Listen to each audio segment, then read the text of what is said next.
Hi Vizag కుంకుమలు. ఇవాళ మీకు కొత్త రుచిని పరిచయం చేస్తున్నాను. Devara idli roast fry. ఏంట్రా సినిమా పేరు చెప్తాను అనుకుంటున్నారా? సినిమా పేరు చెప్తున్నాను. మా వాడికి ఇడ్లీ పెట్టరా బాబు అని చెప్పాను. నేను బయటికి వెళ్ళాను, నేను సినిమాకి వెళ్ళి వచ్చాను. నేను వచ్చేసరి చూస్తే ఇడ్లీ మాడిపోయింది మొత్తం అంతా. మరి నీళ్ళు తక్కువ వేసి మంట ఎక్కువ పెట్టేది తెలియదు, మొత్తం ఇడ్లీ మాడిపోయింది. సినిమా టైం అయిపోతుంది, వెళ్ళిపోయాడు. ఏంటో చూస్తే ఇడ్లీ మొత్తం కలర్ మారిపోయింది. ఆడు సినిమా ఆడవాళ్ళు మొత్తం ఇడ్లీ అంతా రంగు మార్చాడు ఏకంగా. సరే ఏం చేయాలరా బాబు అని చెప్పి నైట్ టైం రాత్రి లేట్ అయిపోయింది. ఆడు సినిమాకి వెళ్ళాడు, నేను సినిమాకి వచ్చాను.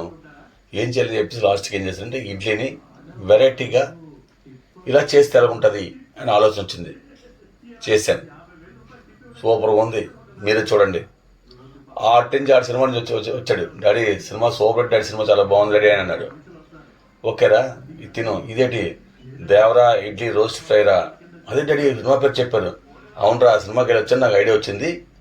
ఇది దేవరా ఇడ్లీ రోస్ట్ ఫ్రైరా, తిని చూడను. డాడీ అద్భుతంగా ఉంది, బ్రేక్ఫాస్ట్ నైట్ ఫుడ్ చాలా బాగుంది డాడీ, సూపర్గా ఉంది, టిఫిన్ చాలా బాగుంది.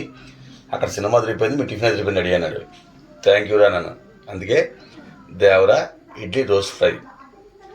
ఇడ్లీలు మిగిలిపోయినా, ఇడ్లీలు మాడిపోయినా ఈ విధంగా మనం చేసుకోవచ్చు.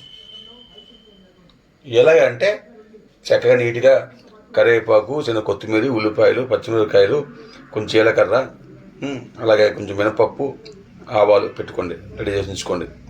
చక్కగా ఆ ఇడ్లీ రాత్రి ఇడ్లీయా, మధ్యాహ్నం ఇడ్లీయా, మాడిపోయిన ఇడ్లీ, ఏ ఇడ్లీనైనా నీట్గా ఒక 6 ముక్కలు కోసుకోండి. మీకు 6 ముక్కలు కోసుకున్నారు చూసారా? ఒక ఆయిల్ వేసాను, మినపప్పు వేసాను, కరివేపాకు వేసుకున్నాం. బాగా నీట్గా వేయించుకోవాలి. దూరగా వేయించుకున్న తర్వాత పచ్చిమిర్చి చిన్న ఈనులా కట్ చేసుకోవాలి. మీకు కారం ఎక్కువ కావాలంటే ఇంకో 10 వేసుకోండి, తక్కువ కావాలంటే 4 వేసుకోండి. అలాగే ఈనులా కట్ చేసుకొని వేయించుకోవాలి. తర్వాత ఉల్లిపాయ చిన్న ఈనులా కట్ చేసిన ఉల్లిపాయ వేయించుకోవాలి. ఉల్లిపాయ బాగా వేగిన తర్వాత బాగా వేయించుకోవాలి. ఉల్లిపాయ ఏ వంటకైనా ఉల్లిపాయ అనేది బాగా వేగితేనే అది టేస్ట్ ఉంటుంది. లేకపోతే పచ్చికొని తినలేము. అందువల్ల తగినంత సాల్ట్ వేసుకున్నాను. తర్వాత ఒక స్పూను పసుపు పౌడర్ వేసాను. పసుపు పౌడర్ ఇంపార్టెంట్. పసుపు అనేది యాంటీబయాటిక్. నెక్స్ట్ ఏంటంటే నీసు వాసన కానీ లేదంటే పచ్చి వాసన కానీ ఇలాంటివి ఏమున్నా పసుపు వేస్తే పసుపు మొత్తం కవర్ చేస్తుంది మీకు. చూసారా మొత్తం నీటికి బాగా వేగింది. పోపు దినుసు మొత్తం బాగా నీటికి వేగింది. బాగా వేయించుకోవాలి. వేయించుకున్న తర్వాత మనం కట్ చేసిన ఇడ్లీ ముక్కలు చక్కగా వేసుకోవాలి. ఇప్పుడు మంట తగ్గించుకోవాలి. మంట తగ్గించుకొని కట్ చేసిన ఇడ్లీ ముక్కలు నీట్గా దాంట్లో వేసుకోవాలి. చక్కగా వేసుకొని కింద మీద బాగా వేయించుకున్న తర్వాత ఒక చిన్నగా ప్లేట్లో పెట్టుకొని చక్కగా హ్యాపీగా తినడమే. ఇది variety breakfast, Devara idli roast fry. ఇప్పుడు మనం రొటీన్గా చేసే వంటలు చేయకూడదండి. ఇప్పుడు డిఫరెంట్గా మనం ట్రై చేయాలి. మా ఛానల్లో ఇప్పుడు ప్రతి వంటకం డిఫరెంట్గా చేయాలని చేస్తుంటాం. మా వీడియో నచ్చినట్లయితే లైక్ చేయండి, సబ్స్క్రైబ్ చేయండి, షేర్ చేయండి. వైజాగ్ గుమగుమలు. మాకు ఎటువంటి మీరు సమాచారం తెలియపరచు, కామెంట్ రూపాన్ని తెలియపరచవచ్చు, కామెంట్ బాక్స్ తెలియపరచవచ్చు. మళ్ళీ ఒక మంచి డిఫరెంట్ వీడియోతో మళ్ళీ మీ ముందుకు వస్తాం. వైజాగ్ గుమగుమలు.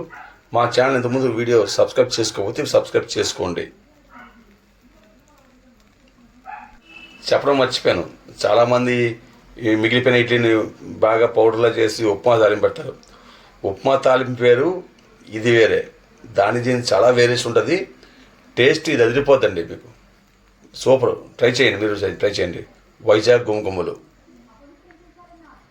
అలాగే నైటు ఈ బ్రేక్ఫాస్ట్ నైట్ ఫుడ్తో ఈ టిఫిన్తో పాటు సీతాఫలం జ్యూస్ చేసామండి. సీతాఫలం తినేసిందా, సీతాఫలం జ్యూస్ తాగితే అబ్బా టేస్ట్ అదిరిపోయింది మామూలు.